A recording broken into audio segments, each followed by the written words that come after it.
서울 강남구 언덕 위에 자리한 하얀 저택은 마치 동화 속 궁전처럼 아름다웠다. 하지만 그 화려한 외관 속에는 누구도 알지 못하는 어둠이 숨어 있었다.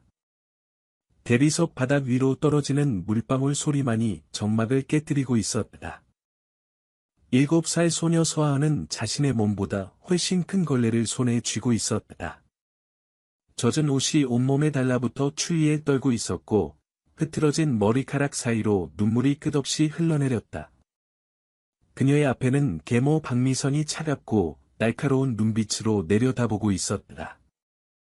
쓸모없는 것, 미선의 목소리는 얼음장처럼 차갑게 울렸다. 바닥 하나 제대로 닦지 못하다니. 내 엄마는 너한테 아무것도 안 가르쳐줬나 봐? 하은의 작은 입술이 떨렸다. 죄송해요. 다시 할게요. 제발 소리 지르지 마세요. 그녀의 목소리는 거의 속삭임에 가까웠다. 바로 그 순간, 현관문이 벌컥 열리는 소리가 들렸다. 이 집의 주인이자 하은의 아버지인 강민준이 예상보다 일찍 집에 돌아온 것이었다. 민준은 40살에 성공한 IT 기업 대표였다. 검은색 벤츠가 집 앞 차고에 멈춰서고 그가 무거운 서류 가방을 들고 내렸다. 부산 출장은 원래 이틀 더 남아 있었지만 거래처와의 협상이 예상보다 빨리 끝나 서울로 돌아왔다. 사실 그의 마음속에는 딸을 만나고 싶은 간절함이 있었다. 서재에서 책을 읽고 있을 하은의 모습을 상상하며 집으로 서둘러 왔던 것이다. 하지만 그가 거실로 들어서는 순간 눈앞에 펼쳐진 광경에 온몸에 피가 얼어붙는 것 같았다. 차가운 대리석 바닥에 딸이 쓰러져 있었다. 젖은 치마가 바닥에 펼쳐져 있었고 작은 손은 여전히 무거운 걸레를 붙잡고 있었다.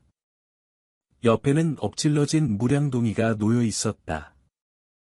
그리고 그 위에 미선이 서서 하은을 내려다보고 있었다.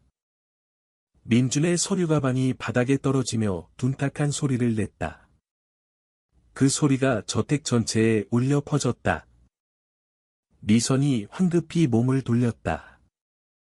그녀의 얼굴은 순식간에 변했다. 분노는 사라지고 당황한 표정으로 바뀌었다. 여보, 벌써 왔어요? 당신이 본 건 오해예요. 하은이한테 집안일을 가르치려고 했을 뿐이에요.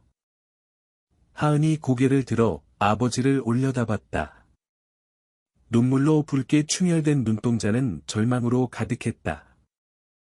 작은 입술이 떨리며 간신히 말을 꺼냈다. 아빠. 저 아빠 딸이잖아요. 제발. 아주머니가 소리 지르지 않게 해주세요.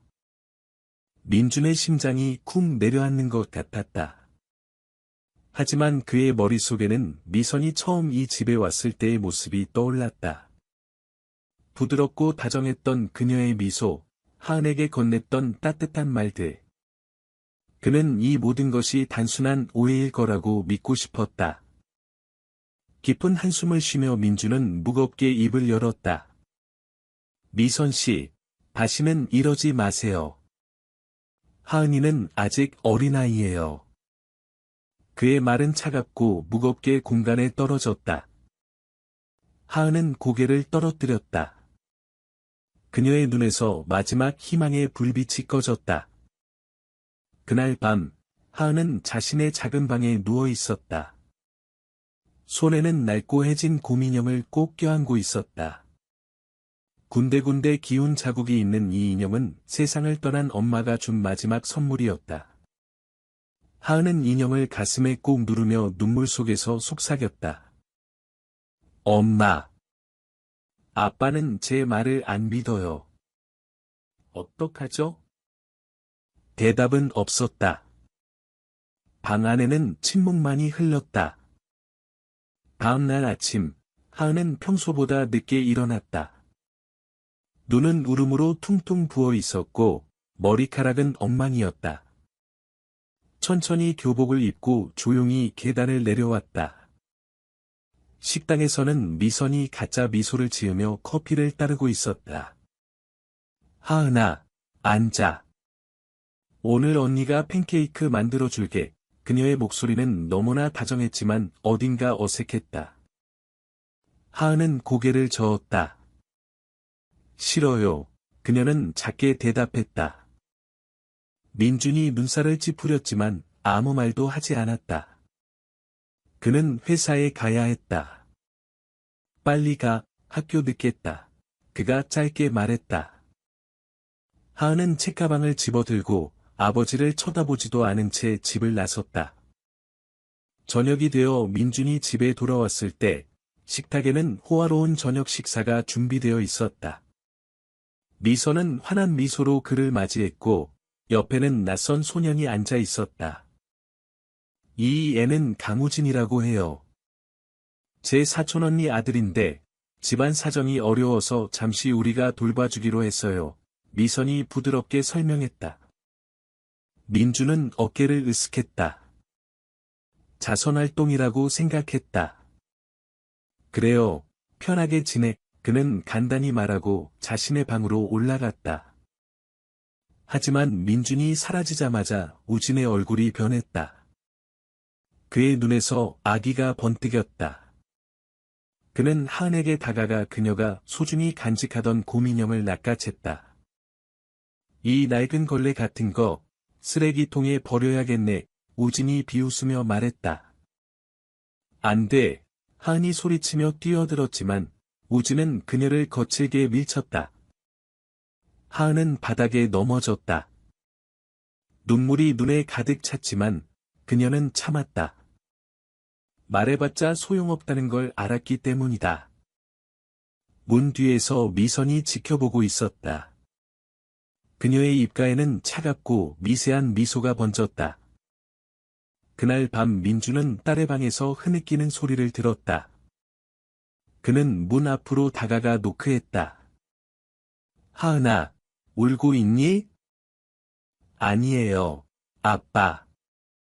그냥 피곤해요. 하은의 목소리가 문 너머로 들려왔다. 민주는 멈춰 섰다. 손은 문손잡이 위에 얹어져 있었다. 들어가고 싶었지만 망설였다.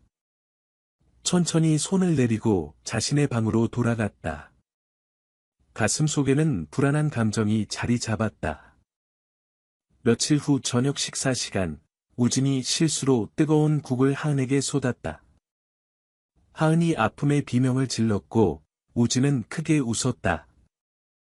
너 진짜 어설프다. 미선은 처음에는 꾸짖는 듯한 한숨을 쉬었지만 곧바로 하은에게로 돌아섰다. 얼마나 말썽을 피우려고 그래? 항상 문제만 일으키는구나. 하은은 입술을 깨물며 조용히 눈물을 닦았다.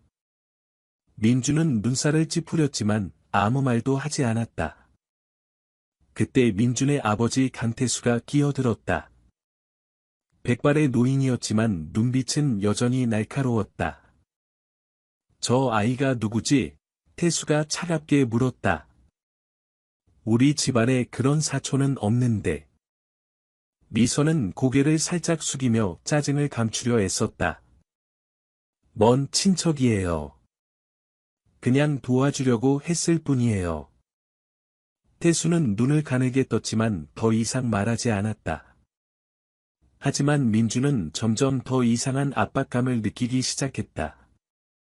뭔가가 자신의 통제를 벗어나고 있다는 느낌이었다. 그동안 하은은 점점 더 깊은 침묵 속으로 빠져들었다.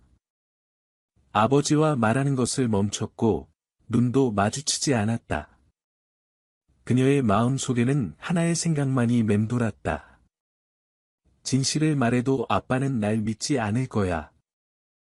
날들은 무겁고 고통스럽게 흘러갔다. 하은은 아버지와 점점 더 말을 하지 않게 되었고 대부분의 시간을 자신의 방에서 곰인형과 함께 보냈다. 집안에는 겉보기에 평온함이 감돌았다. 미선은 손님들 앞에서 미소를 지었고 우진은 어른들 앞에서는 모범적인 모습을 보였다. 하지만 문이 닫히는 순간 가면은 벗겨졌다. 너는 여기서 필요 없어. 우진이 복도에서 하은의 머리카락을 잡아당기며 속삭였다. 이 집에는 나만 있으면 돼. 하은은 입술을 깨물며 눈물을 참았다. 말해봤자 모든 게 자신에게 불리하게 돌아간다는 걸 알았다. 어느 날 저녁, 거실을 지나가던 하은은 목소리를 들었다. 미선이 우진에게 몸을 숙이고 속삭이고 있었다. 기억해. 나를 엄마라고 불러. 누구한테도 말하면 안 돼. 하은의 심장이 쿵 떨어졌다. 더 이상 의심할 필요가 없었다. 우진은 낯선 아이가 아니었다. 그는 미선의 친아들이었던 것이다. 하은은 공포에 떨며 그림자 속으로 물러났다. 고민형을 가슴에 꼭 안았다. 그날 밤, 그녀는 베개 밑에서 낡은 공책을 꺼냈다. 떨리는 손으로 글을 쓰기 시작했다. 그들은 절대 날 가족으로 생각하지 않을 거야. 글자는 눈물로 번졌다. 민주는 점점 더 많은 이상한 점들을 눈치채기 시작했다. 하은은 미선이 만지기만 해도 움찔했다. 우진은 그녀를 비웃는 눈으로 쳐다봤다. 10년 넘게 집안을 돌봐온 가정부 김노사조차 눈을 내리깔며 무언가를 숨기는 것 같았다. 어느 날 저녁, 아버지 태수가 단호하게 말했다. 민준아, 정말 안 보이니? 저 아이가 변하고 있어. 두려워하고 있다고. 내가 지켜주지 않으면 딸을 잃게 될 거야. 태수의 말은 민준의 가슴을 깊이 찔렀다. 하지만 그는 여전히 망설였다. 명백한 것을 인정하는 게 두려운 것 같았다. 얼마 후, 미선이 서류 폴더를 들고 집에 나타났다. 민주는 우연히 그녀의 가방에서 그것을 발견했고, 오랜 사업 경쟁자의 이름을 보았다. 등골이 오싹해졌다. 나중에 그가 몰래 아내를 미행했을 때, 카페에서의 만남을 목격했다. 미선은 리처드 최와 마주 앉아 있었다. 그는 민준의 최대 경쟁자였다. 그들의 대화는 번개처럼 그를 강타했다. 하은만 없으면 미선이 얼음장 같은 목소리로 말했다. 민준은 완전히 내 손 안에 있을 거야. 민준은 숨이 막혔다. 그는 휴대폰의 녹음 기능을 켰다. 모든 단어가 기록되었고, 모든 문장이 그의 영혼을 찔렀다. 그동안 저택에서 하은은 우연히 미선이 전화로 말하는 것을 들었다. 한 단계만 더 남았어. 그럼 그 애는 사라질 거야. 하은의 세상이 흔들렸다. 그녀는 벽에 몸을 붙였다. 눈은 공포로 커졌고, 바로 그때 우진이 나타났다. 엿듣고 있었어. 그의 목소리는 위협적이었다. 한마디라도 하면 엄마가 또 널 차가운 창고에 가둘 거야. 하은은 눈물을 터뜨렸지만 말은 목구멍에 걸렸다. 그녀는 자신의 방으로 숨어들어 고민형을 꼭 안으며 한 가지만 생각했다. 아빠는 절대 믿지 않을 거야. 그날 밤 민주는 딸의 방에 들어갔다. 하은은 불안한 잠을 자고 있었다. 베개는 눈물로 젖어 있었다. 그는 옆에 앉아 그녀의 머리를 쓰다듬으며 속삭였다. 딸아, 아빠가 모든 걸 알아낼게. 약속해. 잠결에 하은은 한숨을 쉬며 고민형을 더욱 꽉 껴안았다. 민준 회사의 창립 기념 파티가 열렸다. 크리스탈 샹들리에가 빛나는 호화로운 홀이었다. 미선은 붉은 드레스를 입고 모든 손님들에게 미소를 지었다. 하은은 아버지 옆에 앉아 눈에 띄지 않으려 애썼다. 하지만 우연히 쏟아진 주스 한 방울이 미선의 드레스에 떨어졌고, 그것이 도화선이 되었다. 이 망할 것, 미선의 말이 너무 크게 터져나왔다. 홀이 조용해졌다. 손님들이 서로를 쳐다봤다. 태수가 급히 일어났다. 방금 뭐라고 했어? 미선은 변명하려 했지만 말은 이미 울려 퍼졌다. 하은은 참지 못하고 눈물을 터뜨리며 홀 밖으로 뛰쳐나갔다. 민주는 멈춰 섰다. 기억들이 밀려왔다. 딸의 그림들, 두려운 눈빛들, 카페에서 녹음한 대화. 모든 것이 하나의 그림으로 맞춰졌다. 그는 주먹으로 테이블을 쳤다. 그만해, 미선. 그의 목소리가 울려 퍼졌다. 홀을 침묵이 덮었다. 민준이 그렇게 화난 적은 없었다. 미선은 무릎을 꿇으며 배를 감쌌다. 민준 씨. 당신은 이해하지 못해요. 저 임신했어요. 홀의 웅성거림이 퍼졌다. 하지만 이번에는 민준의 눈에 의심이 없었다. 그는 진실을 알고 있었다. 소란이 일어난 홀을 떠난 후, 저택의 침묵은 특히 무거웠다. 민주는 밤새 잠을 이루지 못했다. 미선의 임신말이 머릿속을 맴돌았다. 하지만 무엇보다 하은이 속삭였던 말이 울려 퍼졌다. 아빠, 저 믿어요? 아침에 그는 병원 방문을 고집했다. 미선은 저항했지만 남편의 단호한 눈빛 앞에 어쩔 수 없이 따라갔다. 의사가 진찰을 마치고 차분히 말했다. 임신은 없습니다. 거짓의 벽이 무너지는 것 같았다. 민주는 내면에서 분노가 끓어오르는 것을 느꼈다. 미선은 변명하려 했다. 의사 선생님, 착오가 있는 것 같아요. 너무 초기라서. 하지만 그녀의 눈은 불안하게 흔들리며 공황을 드러냈다. 민주는 말없이 그녀를 진료실 밖으로 데리고 나왔다. 그는 이미 알고 있었다. 가면이 벗겨진 것이다. 그동안 회사에서는 스캔들이 터졌다. 보안팀장 서대영이 최 리처드의 비서를 데이터 도난 혐의로 체포했다. USB에는 기밀 계약서들이 들어 있었다. 체포될 때 그녀는 떨며 압박을 견디지 못하고 자백했다. 미선 씨와 최 리처드의 명령이었어요. 민주는 사무실에 앉아 고백을 듣고 있었다. 모든 단어가 신경을 때렸다. 눈앞에는 곰인형을 꼭 쥐고 있는 딸의 모습과 카페에서 하은이 사라질 것이라고 속삭이던 아내의 모습이 떠올랐다. 경찰에 넘겨, 그가 무겁게 말했다. 저녁에 집으로 돌아온 민주는 거실에서 노사를 발견했다. 그녀는 발을 굴러며 손이 떨고 있었다. 나으리, 그녀가 말을 시작했다. 사실을 말씀드려야겠어요. 봤어요. 마님이 하은 양을 차가운 창고에 가뒀어요. 아이가 울며 용서를 빌었지만 저는 침묵했어요. 일자리를 잃을까 두려웠어요. 용서해주세요. 문이 조용히 삐걱거리며 열리고 하은이 방으로 들어왔다. 그녀는 모든 말을 들었다. 눈이 크게 떠졌고 눈물이 쏟아졌다. 하지만 이번에는 두려움이 아닌 안도의 눈물이었다. 처음으로 어른이 그녀의 편을 들어준 것이다.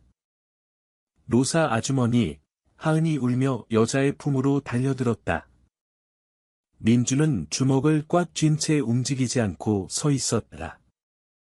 내가 얼마나 눈이 멀었던 거지. 다음 날, 미선이 미친 듯한 눈으로 하은의 방에 뛰어들었다. 빨리 짐 싸. 당장, 그녀가 하은의 팔을 붙잡았다. 싫어요.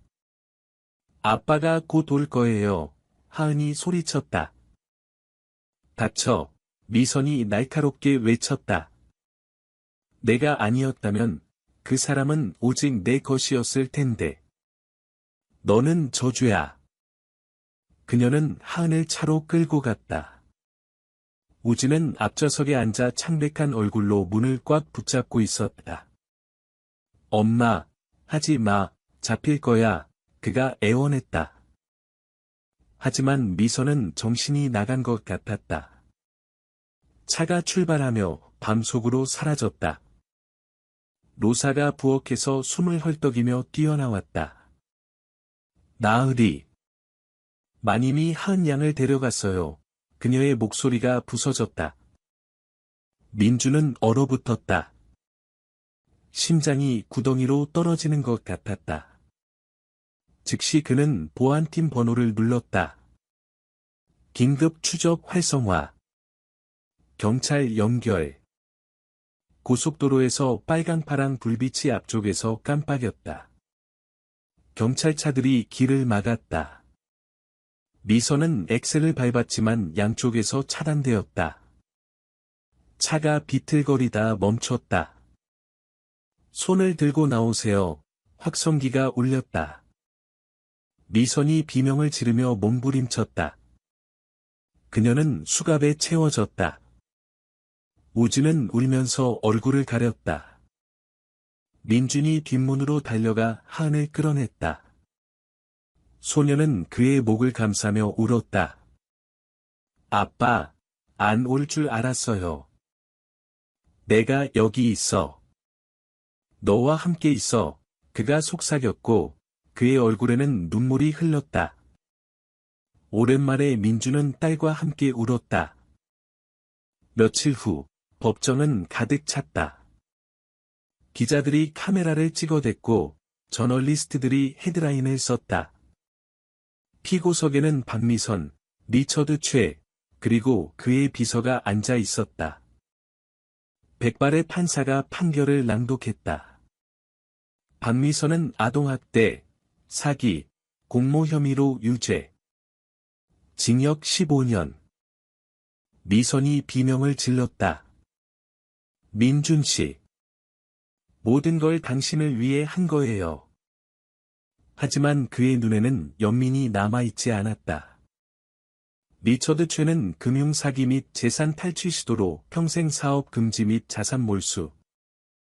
최가 고개를 떨어뜨렸고 손이 떨렸다. 강우진은 미성년자이자 어머니의 영향을 받았으므로 재활센터 3년. 소녀는 울며 민준이나 하은을 쳐다보지 못했다. 홀에는 무덤 같은 침묵이 흘렀다. 태수가 아들에게 몸을 돌리며 조용히 말했다. 이제 진실이 말했다. 하은이를 지켜줘, 민준아. 그날 저녁 집으로 돌아온 민준은 딸의 방으로 들어갔다. 하은은 창가에 앉아 고민형을 안고 있었다. 그가 다가가 옆에 무릎을 꿇고 팔을 벌렸다. 소녀가 그에게로 달려들었다. 약속할게, 내 딸아, 그가 속삭였다. 다시는 아무도 널 해치지 못할 거야. 하은이 흐느꼈다. 하지만 그녀의 눈에 오랜만에 신뢰의 불빛이 켜졌다. 재판 후 며칠이 지났다. 한때 차가움과 비명으로 가득했던 집은 점차 생기를 되찾았다. 처음으로 그 벽 안에서 아이의 웃음소리가 울려 퍼졌다. 민주는 마치 다시 아버지가 되는 법을 배우는 것 같았다. 그는 일의 일부를 제쳐두고 사무실에서 밤을 보내는 것을 멈췄다. 이제 모든 아침은 똑같이 시작되었다. 그는 하은을 학교에 데려다주며 그녀의 손을 잡고 책, 수업, 꿈에 대한 조용한 이야기를 들었다. 저녁에는 함께 저녁을 먹었고 심지어 단순한 죽도 어떤 연애보다 맛있었다. 어느 날 그는 딸을 묘지로 데려갔다. 하은은 하얀 원피스를 입고 곰인형을 가져왔다. 어머니의 이름이 새겨진 비석 위에 인형을 놓고 속삭였다. 엄마, 이제 무섭지 않아요. 아빠가 함께 있어요. 민주는 하얀 장미 꽃다발을 들고 옆에 서 있었다. 그의 눈에는 눈물이 가득 찼다. 조용히 말했다. 미안해, 딸이 고통받게 했어. 이제부터는 오직 아버지로, 오직 그녀를 위해 살게. 하은이 얼굴을 들었고, 그녀의 미소에는 처음으로 두려움의 그림자가 없었다. 이 인연이 흘렀다. 저택은 변모했다. 미선의 비명 대신 이제 소녀의 웃음소리가 들렸다. 맑고 진심 어린 웃음이었다. 하은은 자랐다. 그녀의 눈은 더욱 밝게 빛났다. 어느 봄날 그녀는 분홍색 자전거를 타고 마당으로 나왔다. 아빠, 오늘은 보조바퀴 없이, 그녀가 기쁘게 외쳤다. 민주는 커피 잔을 들고 현관으로 나왔다. 한때 피곤했던 그의 얼굴은 평온함으로 빛났다. 좋아, 하지만 내가 옆에 있을게. 넘어지면 잡아줄게. 저 이제 어린애 아니에요. 하은이 얼굴을 찌푸렸지만 눈에는 장난기가 반짝였다. 그녀는 페달을 밟았고 자전거가 흔들렸지만 점차 안정을 찾았다. 민준이 옆에서 뛰며 가슴에는 자랑스러움이 넘쳤다. 하은이 더 멀리 가자 그는 멈춰서서 주먹을 쥐었다. 영혼 속에서 행복이 끌어올랐다. 단순하고 진실된 행복이었다. 저녁에 그들은 공원에 갔다. 민주는 아이스크림 콘 2개를 샀다. 자신에게는 바닐라, 하은에게는 초콜릿. 소녀는 아이스크림이 원피스에 떨어지자 웃으며 아버지의 손을 잡았다. 놓치는 것이 두려운 것처럼. 아빠, 제가 자라서 공부하러 가면 보고 싶어 할 거예요. 그녀가 진지한 얼굴로 물었다. 민주는 멈춰 섰다가 부드럽게 대답했다. 물론 보고 싶겠지. 하지만 슬프지는 않을 거야. 자랑스러울 테니까. 내 딸이 강하고 행복해질 테니까. 그리고 아빠는 항상 곁에 있을 거야. 멀리 떨어져 있어도. 하은은 그의 어깨에 머리를 기댔다. 저는 아빠를 절대 떠나지 않을 거예요. 왜냐하면 아빠가 저를 떠나지 않았으니까. 늦은 저녁, 태수가 거실로 들어왔다. 그는 조용히 아버지와 딸이 카페트 위에서 블록으로 성을 쌓는 모습을 지켜봤다. 하은이 기쁘게 탑을 보여주었다. 민주는 그녀와 함께 웃었다. 노리는 눈물을 닦으며 속삭였다. 이제야 이 집이 진짜 집이 되었구나. 하은이 그를 알아채고 달려가 안았다. 민주는 아버지를 쳐다보며 처음으로 오랜만에 진심으로 미소 지었다. 밤에 하은은 여전히 빼앗기려 했던 바로 그 곰인형을 안고 침대에 누웠다. 그녀는 아버지를 쳐다봤다. 아빠, 비밀 하나 말해도 돼요? 물론이지. 예전에는 엄마한테 얘기했는데 아무도 안 듣는 줄 알았어요. 근데 이제는 알아요. 아빠가 항상 들어줄 거라는 거. 민주는 그녀의 이마에 키스했다. 항상. 하은은 눈을 감았고 숨소리가 고르고 평온해졌다. 민주는 옆에 앉아 더 이상 두려움이 없는 침묵을 들었다. 오직 평화와 사랑만이 있었다. 창밖으로 벚꽃 잎이 떨어지고 있었다. 어둠과 배신을 겪었던 집에 다시 어린 시절이 찾아왔다. 영원히 약속과 함께. 아버지와 딸은 다시는 혼자가 아닐 것이다.